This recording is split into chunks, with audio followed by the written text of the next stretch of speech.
All right, welcome everyone. We're going to go ahead and get started. We're so grateful that you're able to join us today for what is the third in a series of NACADA virtual town halls sponsored by the Board of Directors and the Council. These events are meant to be an extension of the town hall gathering that happens at the annual conference. And our topic of discussion today, as you see on the screen, is NACADA's global initiatives. Before we get to that, I'd like you to meet our panel. I'll start with myself. My name is Kerry Kincannon. I'm the director of the University Exploratory Studies program at Oregon State University in Corvallis, Oregon, USA, and I'm currently a member of the board of directors. I'll have my colleagues introduce themselves in the order that you see there on the slide. So we'll start with Shannon. Good morning. My name is Shannon Lynn Burton, and I am the Associate University Ombudsperson at Michigan State University in East Lansing, Michigan. Glad that you all could join us today. Good morning, everyone. I'm honored and excited to be your current NACADA president. My name is Amy Sanis, and in my real job, I'm actually the Associate Director for Academic Services at Arizona State University. Good morning or good afternoon from the Netherlands. I'm Oscar van der Wijngaard. I'm currently chair of NACADA's Global Initiatives Committee, and I'm currently in my office at the Ed Lab of Maastricht University, where I am currently sort of in charge of a 2-year project on a first-year retention and dropout. Good afternoon, everyone. My name is Heather Doyle, and I am current chair of the Emerging Leaders Advisory Board for NACADA. And then I also, as Amy says, my real job, work at Dalhousie University, which is in Halifax, Nova Scotia, Canada. And at Dal, I work as a senior advisor on retention and director of student academic success. Excellent. Thanks, panelists. We're going to hear more from you in a little bit. So here's our agenda for today. While you will note that the first three items that we have some explanatory material that I and the panel members will present at the top. This is meant to be a participatory event. If you look at the bottom of the screen that is framing our content, you'll notice a Q&A button. As we are presenting, and certainly when we get to the discussion portion of the town hall, we invite you to submit questions via this Q&A channel. Shannon will be moderating those questions and framing them for our discussion. I also want to draw your attention to the website that accompanies this NACADA event. A link to this site went out with the invite to the event. Let's see, no URL on the screen per se, but on the event site, you're going to see a link to a Google form. I've highlighted that there on the screenshot. This form, we're going to keep this open until March 2nd. We invite you to use it to submit additional comments and questions that you have that you want to share with the board. This event is being recorded and will be shared with the broader membership, so those who can't join us today will have the opportunity to hear the discussion and share their thoughts via this Google form as well. So why are we gathering around this particular topic? Well, it is in our name, right? NACADA is the global community for academic advising. With every passing year, NACADA is invited to more and more tables across the globe to talk about the importance of academic advising and how the core function of supporting student learning and success is a shared interest across the spectrum of the world's higher education institutions. So today we want to discuss NACADA as a global organization and how we are striving to assure that our organizational vision, mission, strategic goals, structures, and initiatives attend to the needs of the global membership. We have some learning outcomes that we hope to accomplish today. We have 3 of them, actually. We want to provide you with a recap of some feedback that we received from the NACADA Town Hall in St. Louis this past October. We want to share perspectives on the topic of NACADA's global initiatives from current NACADA leaders. And we also want to provide you with the opportunity to, via that Zoom Q&A function, to ask questions and provide comments and suggestions related to NACADA's global initiatives. So if you have been with us for previous town halls, you know that we put an emphasis on NACADA's strategic goals. And it is equally important for us to reiterate the goals for this town hall as well. There's a symbiotic relationship here between these 7 goals and our global initiatives. Our global initiatives need to be considered through the lens of these goals, and these goals need to be considered through the lens of our global initiatives. So I just draw your attention to them today. To that end, I want to give you a few highlights. The global initiatives were very much an important topic of conversation at the 2017 Town Hall at the annual conference in St. Louis. I want to briefly highlight some themes that emerged from that conversation. First, the idea of cross-cultural competency was important to participants both in relation to cultivating the advising competency of working with students from other cultures, and also heightening our understanding of the cultural nuances of the practice of quote-unquote academic advising, or however it's labeled, across the globe. Second, there was a keen sensitivity to the ideas of inclusion and accessibility. Participants acknowledged the challenge for domestic members in the US particularly, to move beyond the outdated concept of our organization as national, to focus on NACADA as global, and they expressed a strong desire for heightened transparency and sharing of what happens at all our conferences and events for those unable to be there in person. So what we'd like to do before getting to your questions and comments via the Q&A is to have each of our panelists share their perspective on NACADA global initiatives from their leadership vantage point. So we're going to start with our esteemed president, Amy Sanis. Amy, I'll turn it over to you. I guess your esteemed president has to figure out how to unmute her mic first, huh? Thank you, Carrie. I appreciate this. I appreciate the opportunity to speak with you all today. And I first of all want to thank Shannon and Carrie for your work and organization and facilitating of these virtual town hall webinars. Shannon brought the idea to us as the board, and it's just been a wonderful opportunity for us to connect with members that maybe weren't able to come to the annual conferences or even regional conferences. So thank you both. I appreciate all your work on this. I'm going to share with you just a little background information and just kind of set the stage a little bit for Oscar and Heather to really dive into more perspectives with our global initiatives. The board has been very supportive of our global initiatives and has really supported and encouraged Charlie Nutt, our executive director, to lead the way for NACADA to become the global community for academic advising. So I'm just going to give you a short history lesson. Our first conference in Vermont back in 1977 actually had Canadian members involved in it. So our Canadian partners have been part of NACADA since the very beginning. So in my mind, I always think we always have been global and international from that perspective. When the regions were first developed, we also included our provinces in all of our regions. We've had several region conferences held in Canadian provinces, and we've also had in, I think it was 2001, we had our annual conference held in Ottawa. In 2006, actually, was when we really started branching out outside of North America. And in 2006, Charlie was actually asked to speak at the tutoring conference in the UK. Charlie called this group back and said, "I'm sorry, NACADA doesn't do tutoring." And that was probably our first step into, oh wait, we have some different terminology here going on. And so he soon obviously found out that tutoring is advising in the UK. And he went over and did a keynote speaker for that association.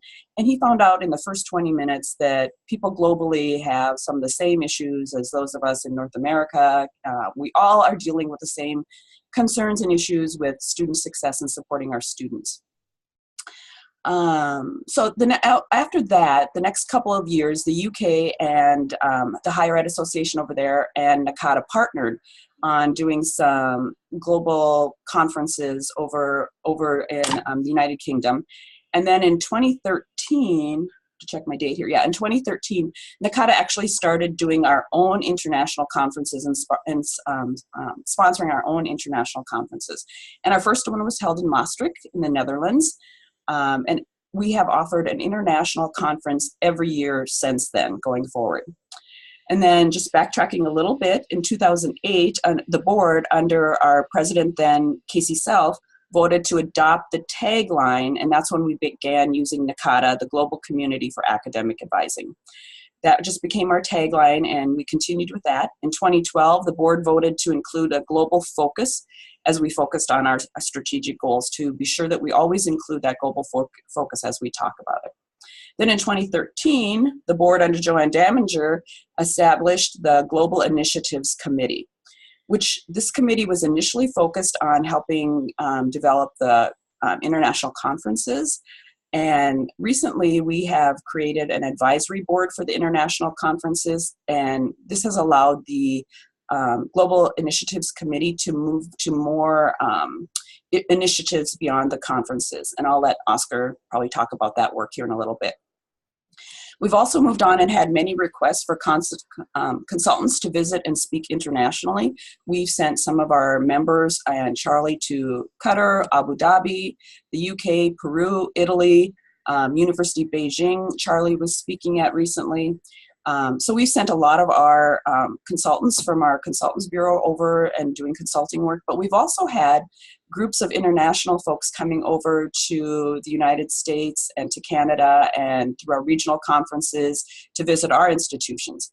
Last year we had a wonderful group from Monash University in Australia attend the Region 6 conference in Winnipeg.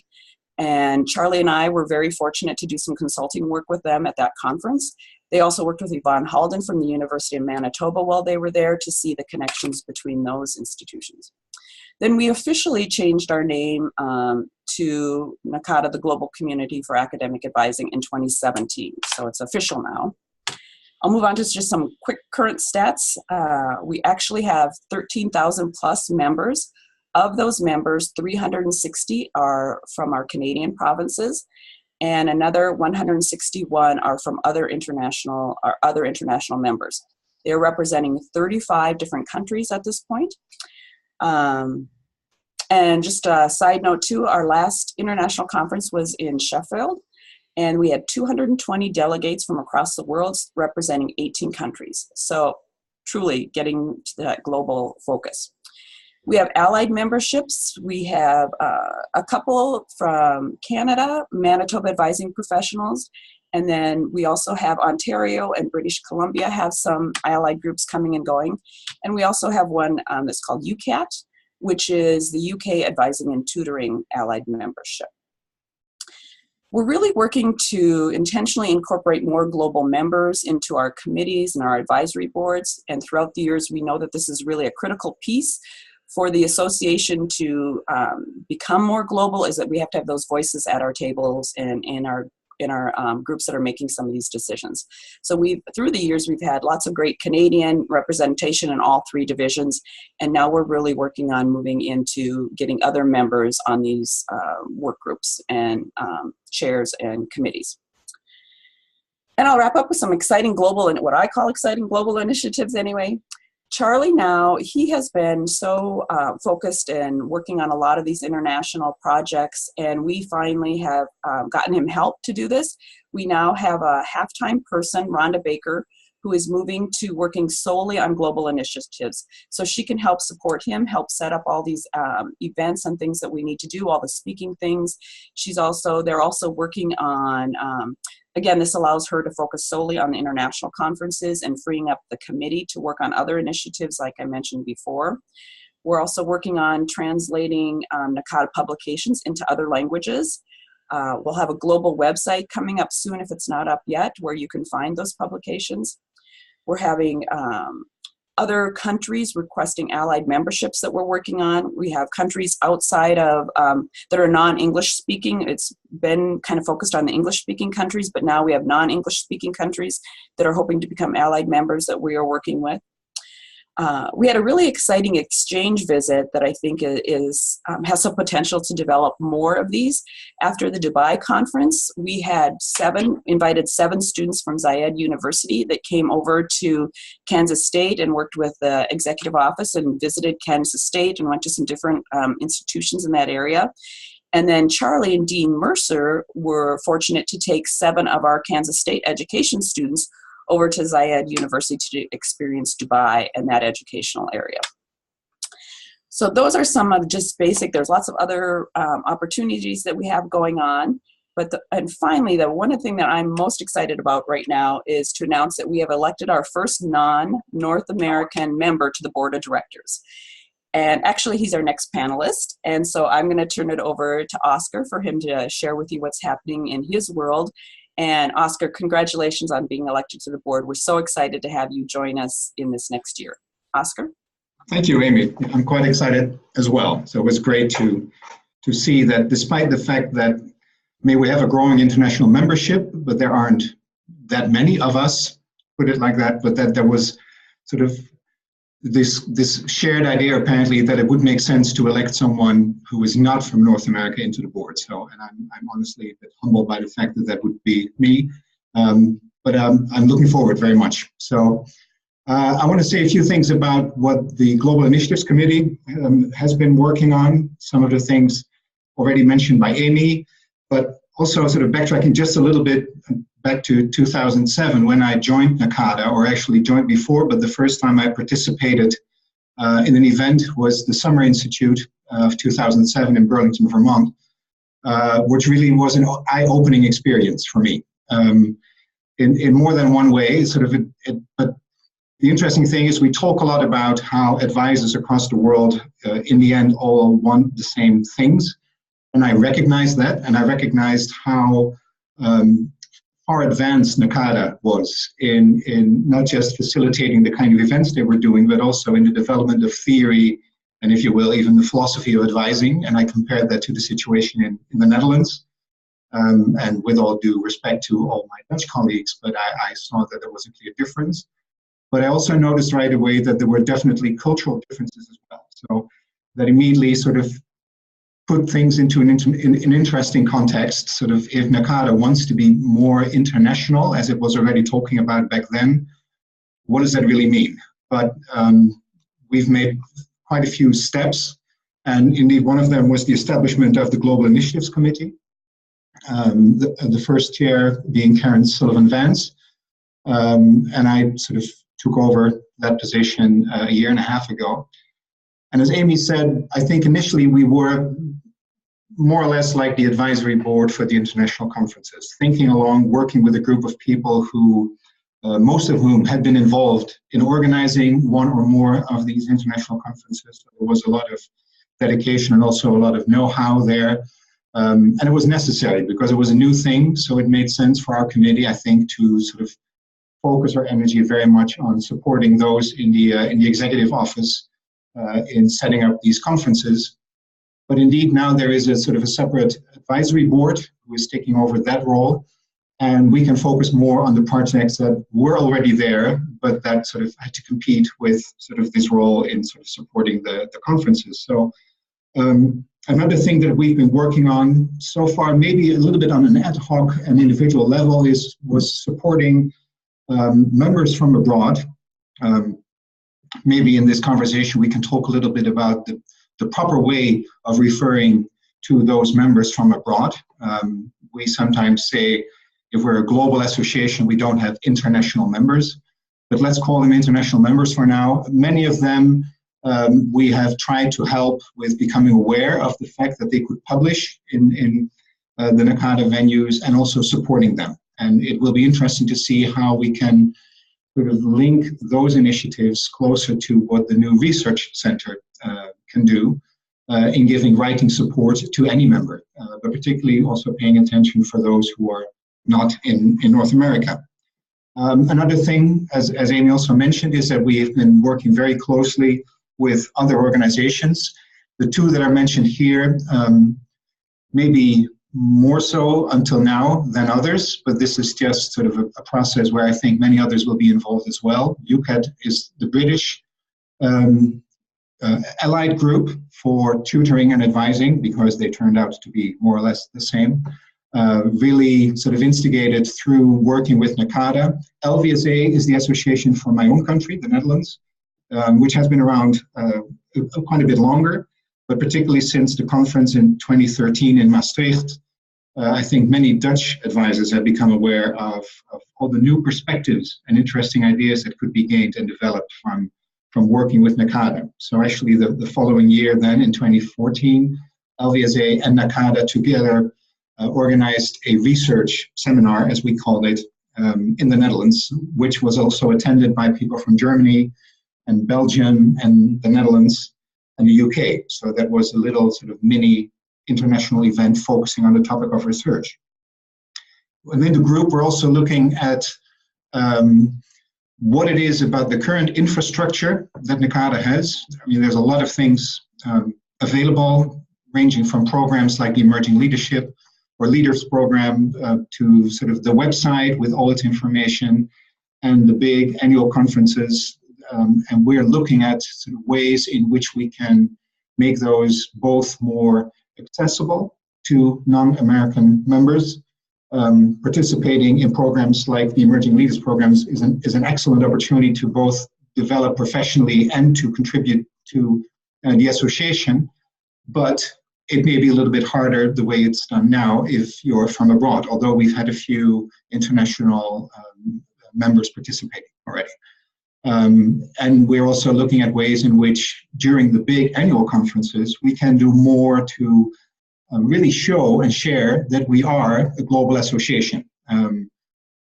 Obviously, the international conferences that we organize sort of are an expression of that, but it would be nice if the annual conference with so many people, mostly still so far from North America, that if those events could also have a bit of an international atmosphere about them and stimulate this global conversation.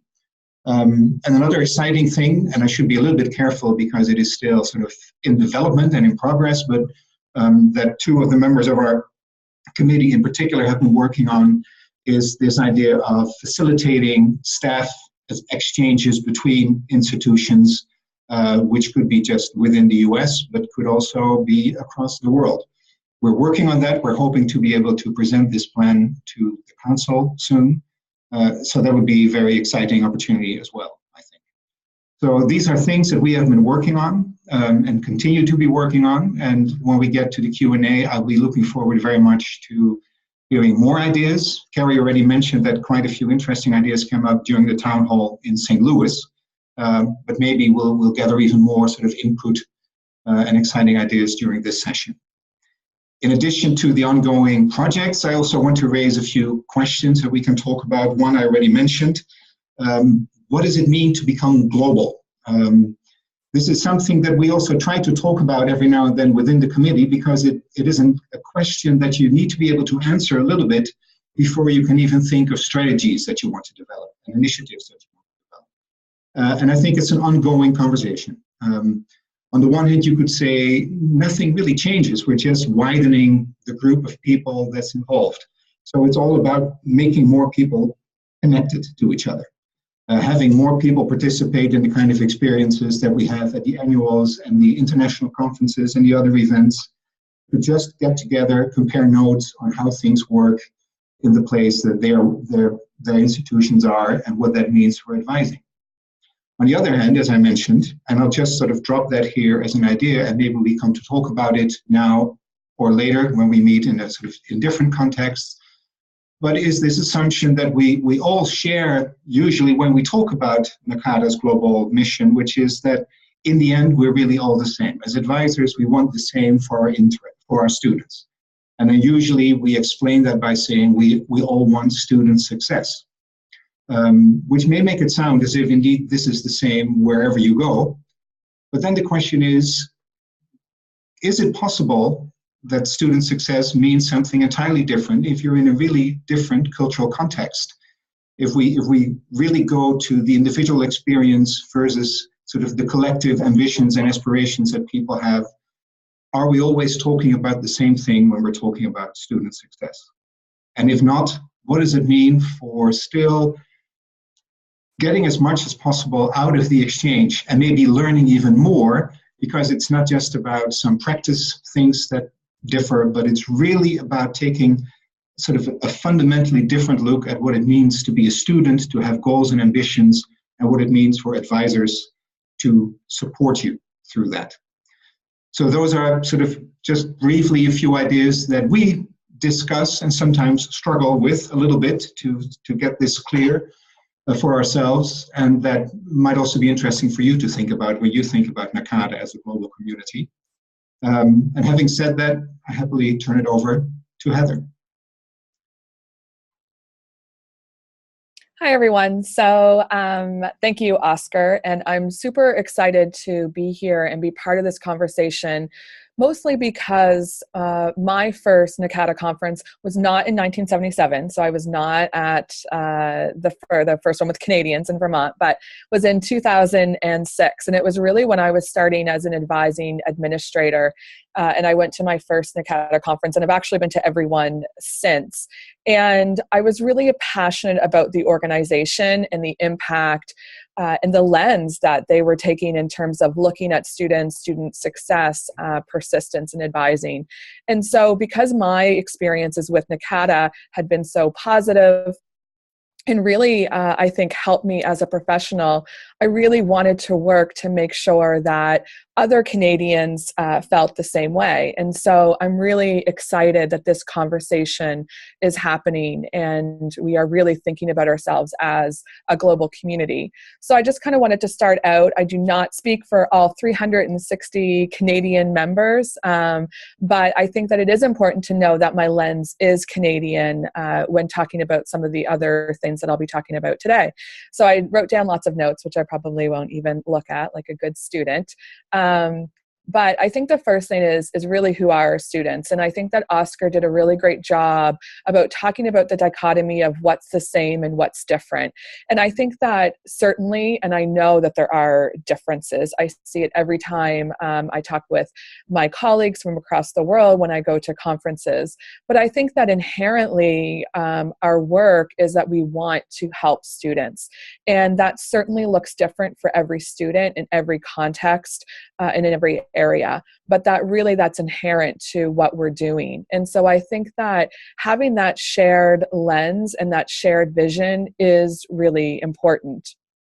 I also think that it helps to really enhance our roles. And so when I think about working from a primarily Canadian lens and then being able to open up my experiences and talking to international international for me, anyone not Canadian, colleagues, I think is really beneficial to my work.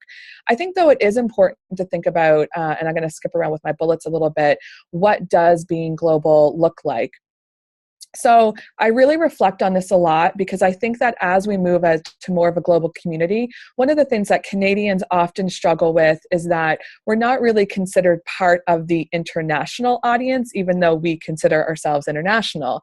So like Oscar was saying, what is global? What are those terms? And so there are certainly similarities to being from North America, and so similarities between being Canadian and from the US, but there are absolutely differences as well. And so I think it's important to acknowledge that there are differences from a US context, a Canadian context, and an overseas context as well. Just as I know that there are differences within the United States and depending on what state you're from and what institution. So I think it's important that we are very open to understanding that people's lenses are different and really trying to kind of understand what that is. And so I think for me, when thinking about what does it mean to look global, I think that we need to have patience with each other. So as members who maybe don't come from the United States, we have to be patient when we're at conferences and when we're at sessions that have a bit of a maybe US-centric vision, that we have to be patient with that and understand that and be part of the conversation and have our voices heard. I think that we also need to be understanding and understand lens. So think about our work with students. We do this with students all of the time. We understand their stories. We think about what their lens are. We think about shared experiences. And so I think it's the same when working with each other through NACADA. I also think that we have to consider how we share these things from a global context. So again, thinking through, as an example, the pillars of academic advising.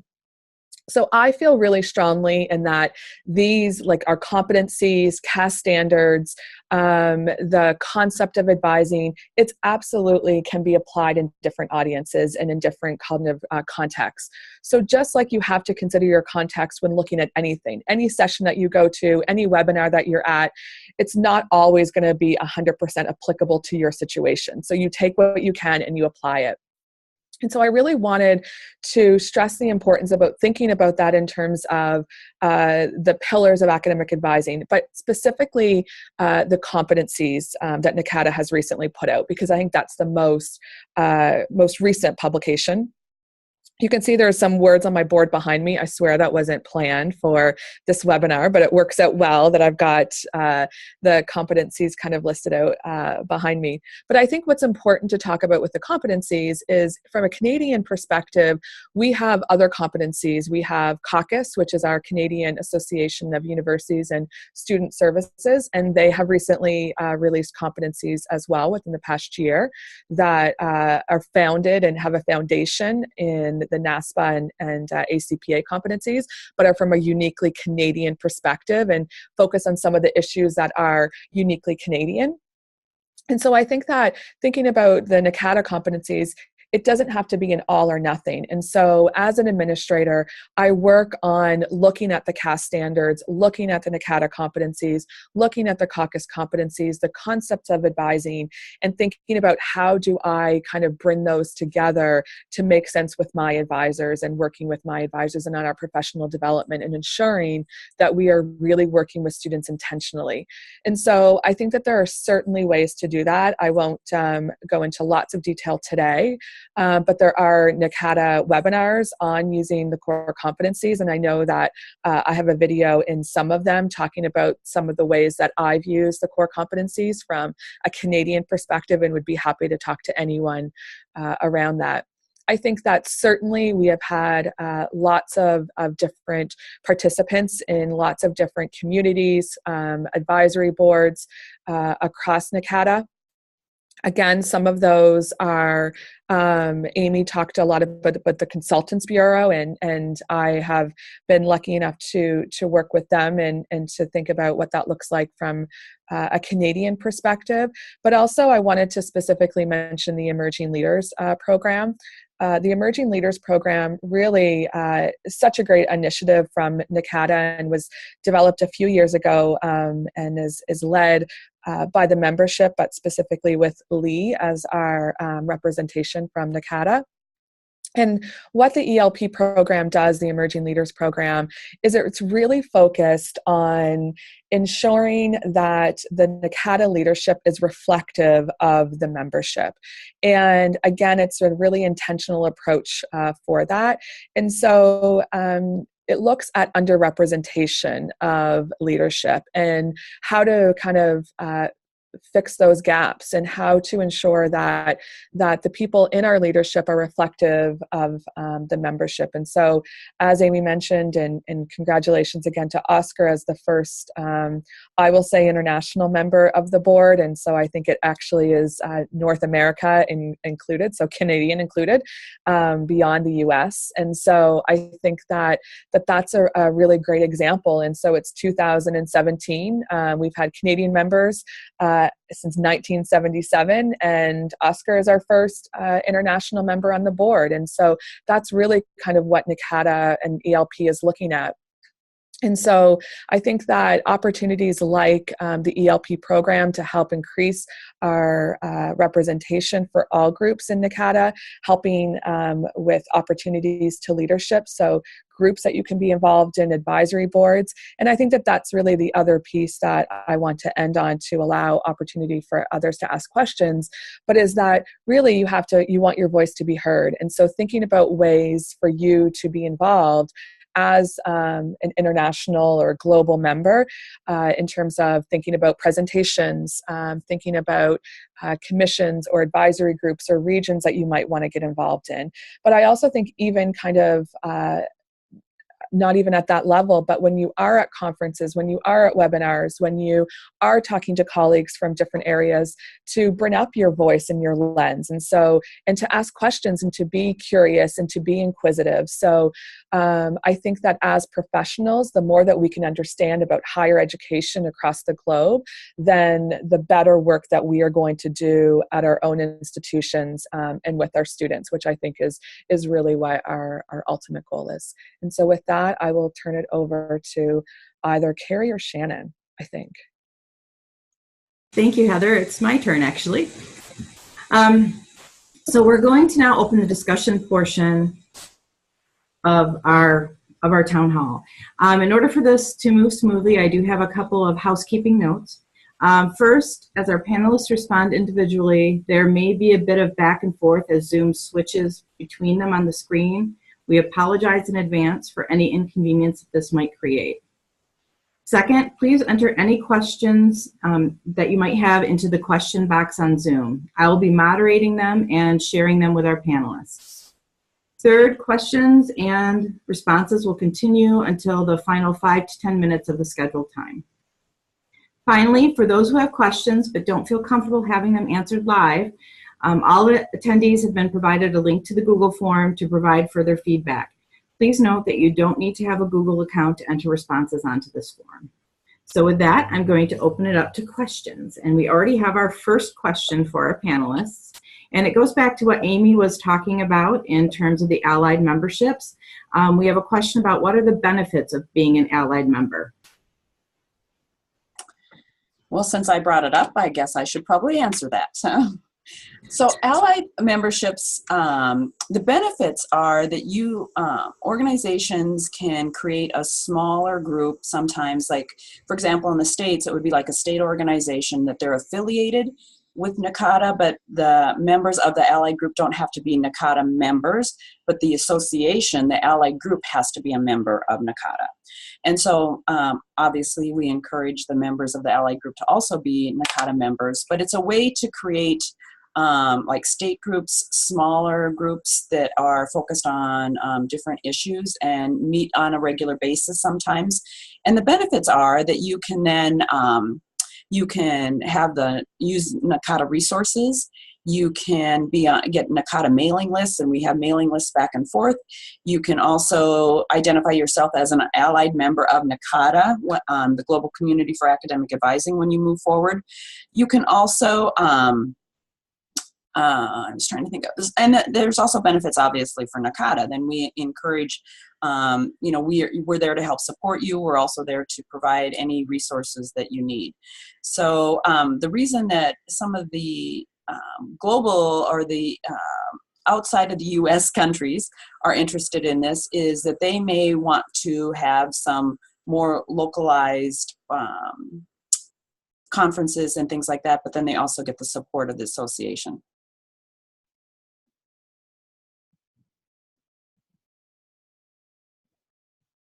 Oscar, do you want to include, you're part of UCAT, right? No, I'm a member of UCAT, but I'm sort of, the primary association for me here would be the Dutch LVSA. And we're actually, one of the things on the agenda for one of our upcoming board meetings is the allied membership, because we also are quite interested.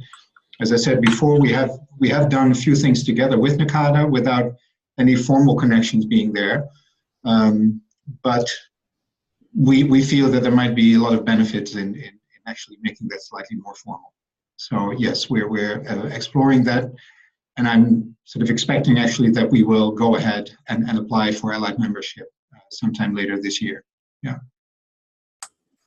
There is a website on NACADA's website, a web page, I should say, on NACADA's website explaining all the benefits and how to go about becoming an allied member if anyone out there is interested in looking into it. And also certainly feel free to contact me and we can help you with that.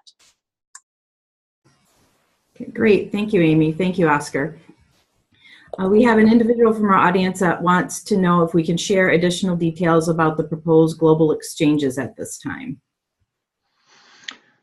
Yeah, I think that would be something for me. As I said, sort of we're still working on this. So, and I think the basic idea is one that we could all come up with at some point. Why not create sort of a hub point where those who would like to go to another place and spend some time there to get new experiences, and those who have to offer such a place could connect. That is really, you may be familiar with the Home Exchange websites, where the website itself basically does that. It offers a platform.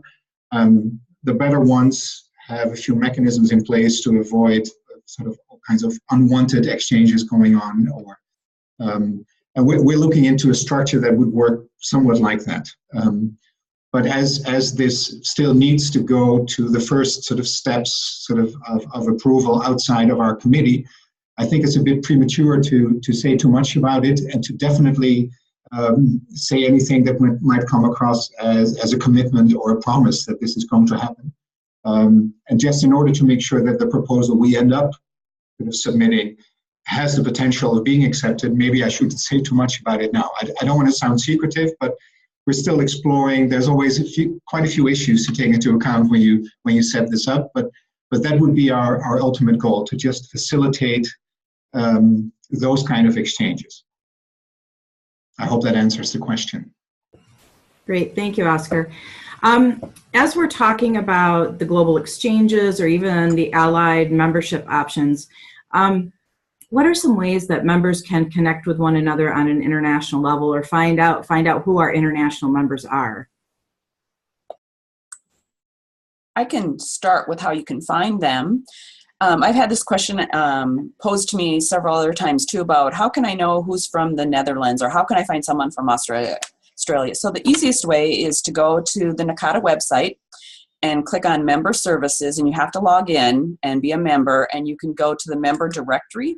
It's a really cool resource that I don't think is being used as much as we thought. So if you go to the membership directory, you can search for last name, you can search for campus, you can search for region, but over on one side there's country, region, contains, and there's a pull down screen, and you can see all the different places you're from. So you could click on Australia, or you can click on Netherlands and find Oscar. You could click on Australia and then just do a search, and it brings up anyone who is a member from Australia, anyone who's from Canada. And it's really a great, because then it has all their contact information. You could email them, contact them. Some of them have their phone numbers on there. If you happen to be going to Australia and you want to connect with someone, it would be a great way. I'm sure, I shouldn't really say this, but I'm sure most of our NACADA members would be more than happy to connect with you if you contact them through the membership directory. And only members can see this directory. Great, thank you, Amy. We had someone who wanted more information about the ELP program. Heather, are you comfortable talking about that? Yes, of course. I am always comfortable talking about ELP, but I first have to say, Oscar, if this happens, I want to go to Australia. So in the Canadian winter, so put that down. Like I mentioned earlier, the Emerging Leaders Program was really first developed by the Diversity Committee, which is now the Inclusion and Engagement Committee, focused at helping to ensure that the NACADA leadership was reflective of the membership. And so what happens is each year we select 10 leaders who, through an application process, and I can't remember if I said it, but applications are open now, apply to be part of the program. And you apply to the program and you are matched with a mentor who is either typically a current, but has been in leadership positions in NACADA. And so we define leadership really broadly. So perhaps it's someone that's been on the board. Lots of people on this talk right now have been mentors. If they haven't, maybe hint Amy, might want to consider it in the future. But certainly members or leaders throughout NACADA. And we work through a process where we meet throughout the summer after those 10 leaders are selected, and they get paired with their mentor at the annual conference that year. And they work with their mentor for 2 years and really participate in developing goals on how to get more involved in NACADA. And so this is really about NACADA involvement. And so they create goals. When I was a leader, it was about, wanting to get engaged with the administrative division and working on committees and advisory boards. And it's a great opportunity to increase that involvement. The other wonderful thing about it is that there's a stipend for leaders. And so for those 10 leaders that are selected, they receive $2,000 US to use towards professional development opportunities. So some use it to go to annual conferences, others might use it to go to institutes, but it is a really great way to help to increase your involvement and really wanting to increase our global members. It is certainly an underrepresented group within leadership. And so if anyone has any questions, I would encourage them to reach out to either myself or to Lee. Great, thank you, Heather. Our next question is, as the scholarship about advising globally continues to be published through various NACADA venues, where else would you suggest that U.S. members find information about higher education, student services, advising trends, and topics globally? In particular, where do you find those global perspectives when citing research for annual conference presentations or articles? So I can start because I love this question.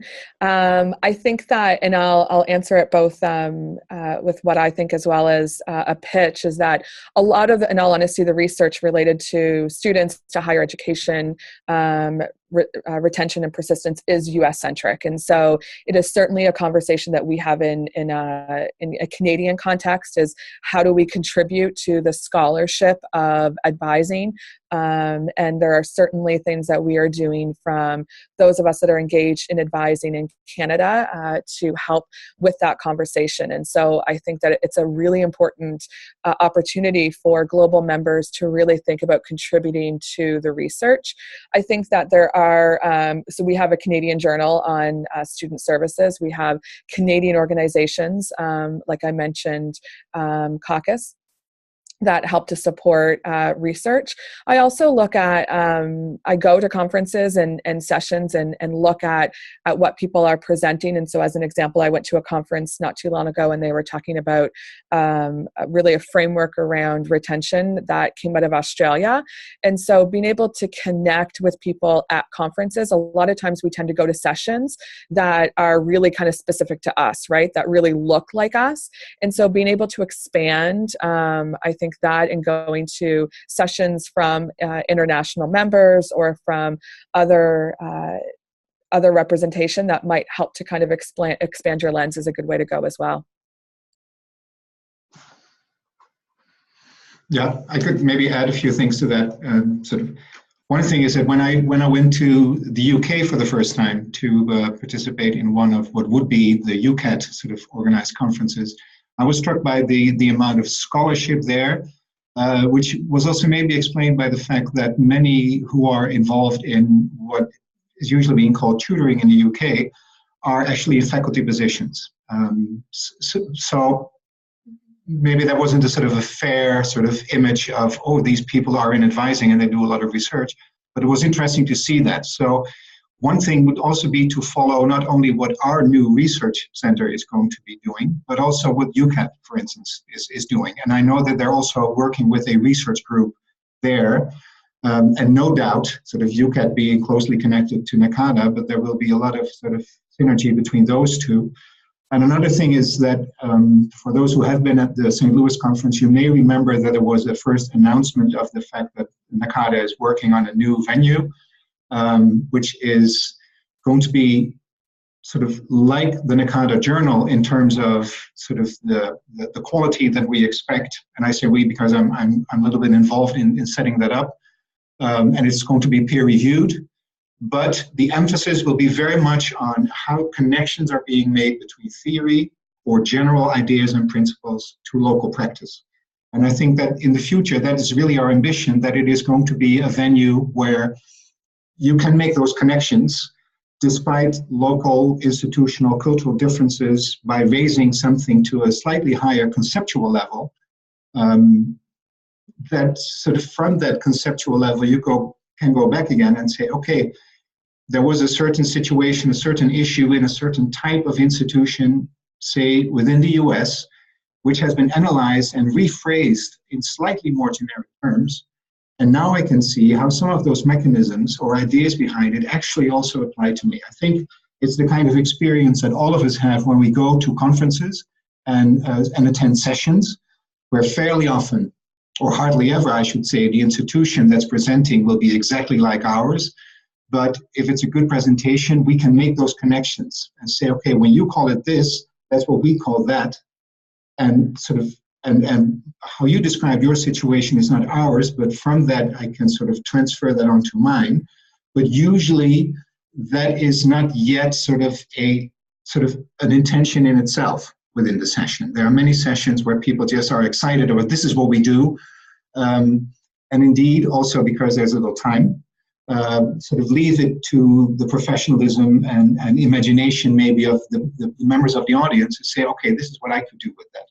With the NACADA review, as it's going to be called, we want to make that sort of an intentional and explicit part of the kind of articles we publish. So really showing others how a local experience may have relevance to others. So I would encourage everyone to, when we start putting things online, which will hopefully be in the spring, to start reading, but even more so to consider submitting something. Great, thank you both. I think we have one more question. Carrie?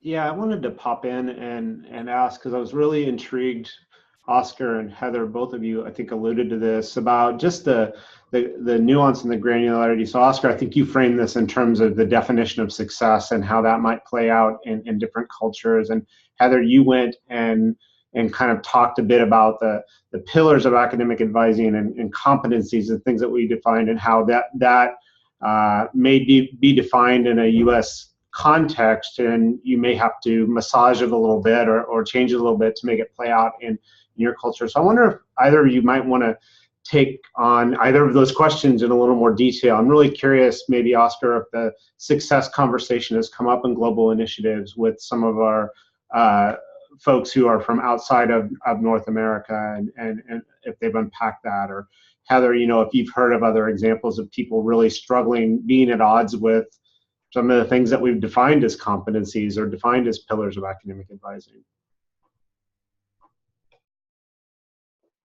Shall I go first?